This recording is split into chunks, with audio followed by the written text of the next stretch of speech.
Point number 3 मतलब कि differentiate between partnership company and LLP.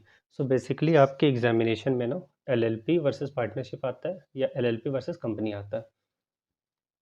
अब शुरू करते हैं, इसी फॉर्मेट में आपको पेपर में प्रेजेंट करना। अगर ये क्वेश्चन आ गया तो यहाँ पे बेसिस लिखना, यहाँ पे जो भी पूछा गया उनके 2 कॉलम बनाना और इस तरीके से लिख देना। इस तरीके से बिल्कुल सिंपल रहेगा, याद भी नहीं करना पड़ेगा ज़्यादा। और अलग अलग पॉइंट्स, यूनिक पॉइंट्स रहेंगे, सामने सामने दिख जाएंगे एग्जामिनर को। इतना ही छोटा छोटा भी लिख के आ जाओगा ना तो भी आपके नंबर कोई नहीं काटेगा इसमें, एग्जाम में। ठीक है। तो सबसे पहले हम लोग बेसिस करते हैं रेगुलेटिंग एक्ट, मतलब पार्टनरशिप पे या कंपनी पे या एलएलपी पे कौन से एक्ट्स लागू होते हैं या उनको किन एक्ट्स के थ्रू रेगुलेट किया जाता है। पार्टनरशिप को रेगुलेट किया जाता है पार्टनरशिप एक्ट 1932 से। कंपनीज के लिए कंपनीज एक्ट 2013 है। एलएलपी के लिए एलएलपी एक्ट 2008 है, जिसको हम अभी भी पढ़ रहे हैं। पार्टनरशिप कंपनी या एलएलपी को क्रिएट कैसे किया जाता है, ठीक है, इसी तरीके से आपको देखना है, समझना पड़ेगा। पार्टनरशिप को क्रिएट किया जाता है कॉन्ट्रैक्ट के थ्रू। कंपनी को क्रिएट किया जाता है लॉ के थ्रू। मतलब लॉ के थ्रू मतलब कि इनकॉर्पोरेट करना पड़ता है, उसको लॉ की प्रोसेस फॉलो करनी पड़ती है आपको। एलएलपी के लिए भी आपको लॉ की प्रोसेस फॉलो करनी पड़ती है। ठीक है। अब देखो, जैसे कि ये दोनों पॉइंट कॉमन है, तो अगर एलएलपी और कंपनी में आपको डिफरेंशिएट करने के लिए आ गया तो ये वाला पॉइंट आप नहीं लिखोगे, इसको स्किप कर देना। और भी पॉइंट्स है उसको आप लिख देना, लेकिन इनको पॉइंट को मत लिखना, सिमिलर हो जाते हैं तो डिफरेंशिएट नहीं होगा। सेपरेट लीगल एंटिटी, पार्टनरशिप में सेपरेट लीगल एंटिटी नहीं होती है, इस कॉन्सेप्ट को फॉलो ही नहीं किया जाता। कंपनी में सेपरेट लीगल एंटिटी होती है और एलएलपी में तो मैंने आपको फीचर्स में बता ही दिया कि सेपरेट लीगल एंटिटी होती है। मतलब कि पार्टनर्स और जो एलएलपी इनकॉर्पोरेटेड है, ये दोनों अलग अलग पर्सन ट्रीट किए जाते हैं in the eyes of law. Perpetual succession मैंने इसके लिए भी बता दिया आपको, मीनिंग मैंने बता दिया। पार्टनरशिप में परपेचुअल सक्सेशन एप्लीकेबल नहीं होता। ठीक है। और कंपनी में एप्लीकेबल होता है, एलएलपी में भी एप्लीकेबल होता है। उसके बाद मैनेजमेंट, कौन से लोग होते हैं जो कंपनी को या पार्टनरशिप या एलएलपी को मैनेज करते हैं। मैनेजमेंट में आ जाता है, पार्टनरशिप में पार्टनर्स मैनेज करते हैं। अब देखो, ये रहा पार्टनरशिप, पार्टनर्स मैनेज करते हैं। कंपनी में उसके बोर्ड ऑफ डायरेक्टर्स मैनेज करते हैं।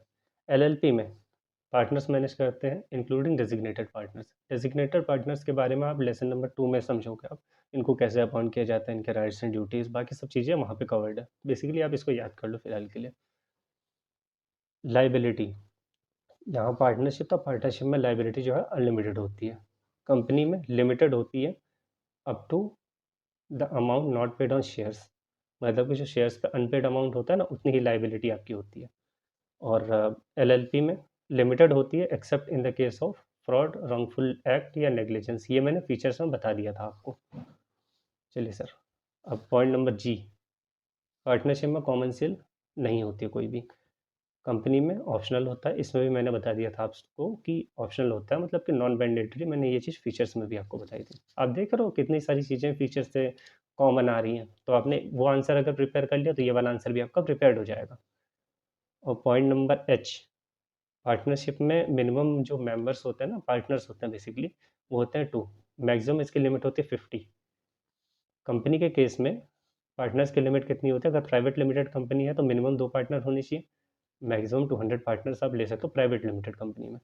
लेकिन अगर पब्लिक में है तो मिनिमम आपके नंबर हो जाते हैं 7, और पब्लिक लिमिटेड कंपनी में अनलिमिटेड मेंबर्स हो सकते हैं। और एलएलपी में मिनिमम दो दो हो सकते हैं और मैक्सिमम पार्टनर्स हो सकते हैं अनलिमिटेड। चलिए अब पॉइंट नंबर आई कंप्लीट करते हैं, रजिस्ट्रेशन। रजिस्ट्रेशन पार्टनरशिप का ऑप्शनल होता है। यहाँ पे आप लाइन लगा लेना, सॉरी ये मिस हो गया। पार्टनरशिप में रजिस्ट्रेशन ऑप्शनल होता है। कंपनी में आपको कंपल्सरीली रजिस्टर करना पड़ता है आरओसी के साथ, और आपको एलएलपी को भी कंपल्सरीली रजिस्टर करना पड़ता है। एनुअल फाइलिंग की बात करें, जो एनुअल रिटर्न्स होती है ना, कंपनी ने एक साल में पूरा कितना बिजनेस किया, क्या किया क्या नहीं किया, उनको रिटर्न्स फाइल करने पड़ते हैं। तो वो फाइलिंग पार्टनरशिप के लिए मैंडेटरी नहीं होती, कंपनी के लिए मैंडेटरी होता है, एलएलपी के लिए मैंडेटरी होता है।